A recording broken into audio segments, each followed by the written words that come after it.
Kembali lagi di Just Talk Wrestling. Big news kalau WWE Raw bakalan ada di live stream di Netflix. Sebuah berita besar yang gua nggak nyangka dan banyak orang nggak nyangka WWE bakalan ada di Netflix. WWE Raw kontrak sama USA katanya udah habis di 2024 ini. Terus dia mau di US, Kanada, UK, Latin Amerika selama 1 tahun all year long. Gue nggak tahu, cuman emang nggak around the world, masih di beberapa tempat aja, US, Kanada, UK sama Latin Amerika. Gue nggak tahu Latin Amerika tuh termasuk Brazil, Portugal gitu-gitu. Dan gue nggak tahu kalau misalnya di apa namanya tuh di Indonesia ada pakai VPN bisa apa enggak. Tapi big news banget dari Raw ada di Netflix tahun Januari 2025. Menurut gue ini ngeri banget. Ini masih banyak pertanyaan. Kita masih belum tahu apakah ada komersialnya apa gimana. Tapi yang jadi pikiran gue adalah yang ngeri dari TKO ini, WWE sekarang tuh benar-benar bakalan merubah landscape industri pro wrestling dan industri mungkin industri entertainment juga yang live. Karena WWE salah satu kayaknya nggak ada deh, karena WWE termasuk entertainment kan, ada scripted ya, kita semua tahu lah, wrestling fans. Jadi dimana nggak bisa dibilang sport, karena kalau misalnya sport ya bola, NFL, UFC itu live dan ya udah gitu, live aja. Mereka kan olahraga nama juga, nggak bisa dikontrol. Cuman kalau bisa dikontrol, ada olahraganya, ada entertainmentnya. Jadi bisa dibilang ini live entertainment terlama yang pernah ada dan sampai sekarang masih hidup gitu. Jarang banget ada entertainment yang live audience-nya kayak bukan talk show, apa sih namanya, late night show, terus bahkan serial juga, Friends kayak gitu-gitu kan nggak live juga ya.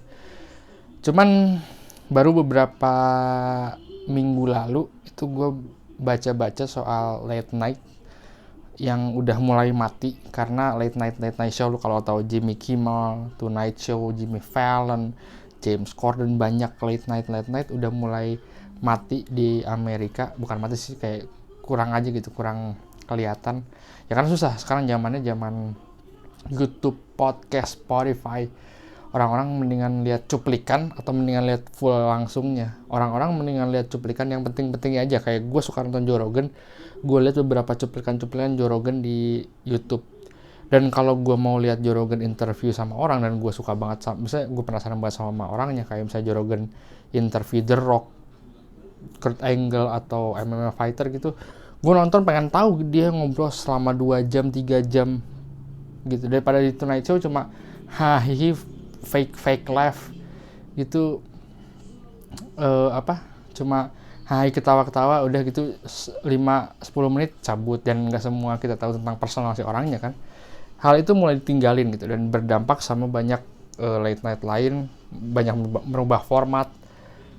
Nah, kalau di dunia pro wrestling sekarang, gue melihat banyak orang juga cuman melihat dari potongan-potongan aja di Twitter, karena Raw yang 3 jam lamanya, lama banget 3 jam.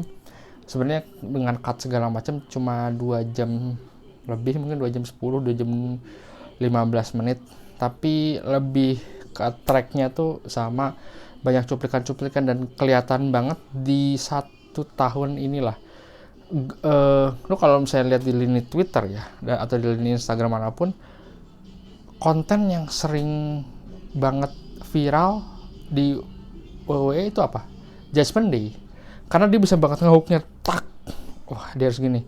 Di AEW contohnya, kayak misalnya sekarang sih udah nggak begitu ini ya.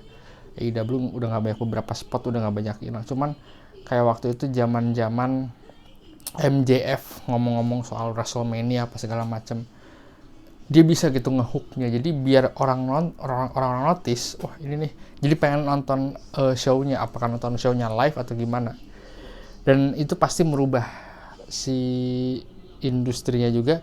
Dan makanya pas masuk sekarang, kebayang gak sih lu Raw dari tahun 93, Gue kelahiran 90 dan gue udah tahu dari dulu di mana Raw itu live dan bergantung sama live di USA di TV bergantung sama rating.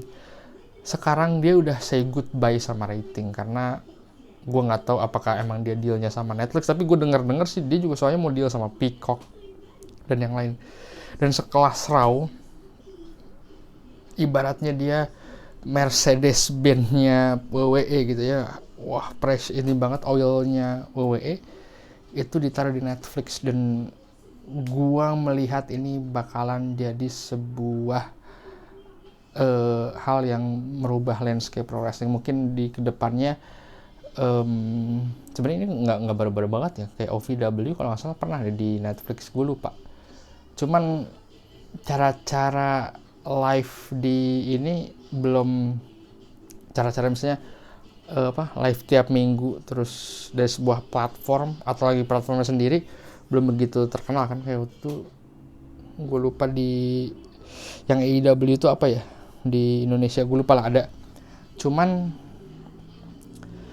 WWE bakalan bisa merubah itu nanti ke depannya. AEW misalnya sama Warner Brothers-nya ada di HBO Max, dan menurut gue bakalan udah nggak relevan lagi Monday Night War, Wednesday Night War, Thursday Night War, Friday Night War, apapun yang dibilang war itu menurut gue sangat udah nggak relevan dengan move-nya WWE ke Netflix ini. Karena ketika dia ada live stream di Netflix ya udah gitu, terus lu mau tahu, karena kalau di YouTube masih mending ya ada kelihatan gitu siapa yang live streamnya.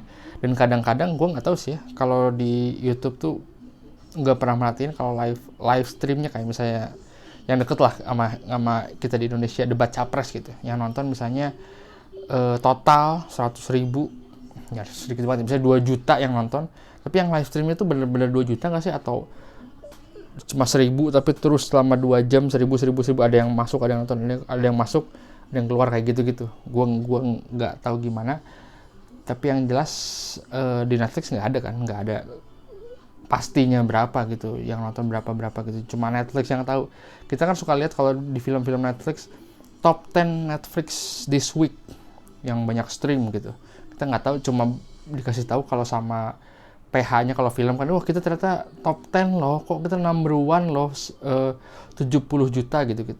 Dan juga itu masuk ke tadi, WWE bakalan bisa dapat market yang lebih besar lagi karena Netflix cakupannya besar banget. Ini US, Kanada, UK, Latin Amerika. Jadi bisa live, sementara dulu orang kebingungan kemana, sementara Netflix the biggest platform di dunia. Mungkin bisa dibilang pertama, OTT pertama di dunia. Gue nggak tahu ya, correct me if I'm wrong. Tapi the biggest platform, orang-orang udah tahu gitu Netflix itu apa. Kebayang kalau misalnya Netflix bisa deal bisa deal all over the world, wah ngeri banget. Masuk ke Southeast India, Cina, wah menurut gue itu cakupannya bakalan lebih luas lagi, dan yang nonton bisa sampai puluhan juta. Menurut gue ngeri banget, lebih dari cuma yang ditonton cuma 2 juta di USA itu kan nama channel, dan di Netflix menurut gue bakal lebih ini. Mungkin ada pro dan kontra, gue nggak ngerti. Gue salah satu orang yang nggak kontra, gue salah satu yang pro, karena ini salah satu move yang bagus dari WWE. Gue nggak tahu SmackDown bakalan tetap apa di Fox atau gimana, tapi menurut gue ini adalah the future sih menurut gue. Ini gue nggak tahu juga Netflix akan berubah jadi ada live streamingnya, karena live streaming gue pernah nonton di Netflix itu bukan Dave Chappelle, Chris Rock apa sih namanya, stand up specialnya gue lupa itulah. Tapi yang gue tahu juga bukan live stream sih, katanya itu udah di tape terus live, kayak premiere lah, tapi gue nggak tahu juga itu kayak premiere di YouTube. Cuman pas waktu nonton Chris Rock kerasanya live stream, gue nggak ngerti juga. Cuman dan gue nggak tahu nih library-nya Raw bakalan masukin library di Netflix atau cuma live stream udah gitu, nggak ada library-nya. Karena wah ini gue bakalan ini banget sih, dan gue sangat salut sama move-nya WWE TKO Group.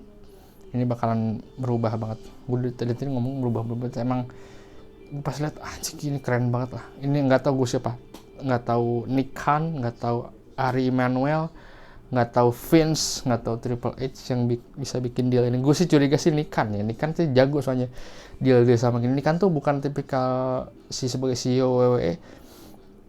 Dia tuh gila banget tuh kalau misalnya lihat ketika Nick Khan masuk jadi boardnya WWE, SmackDown sama Fox terus sama Peacock dibeli sama TKO. Menurutku itu salah satu Nick Khan jagonya, emang dia mantan agent kan, jadi jago dealing sesuatu.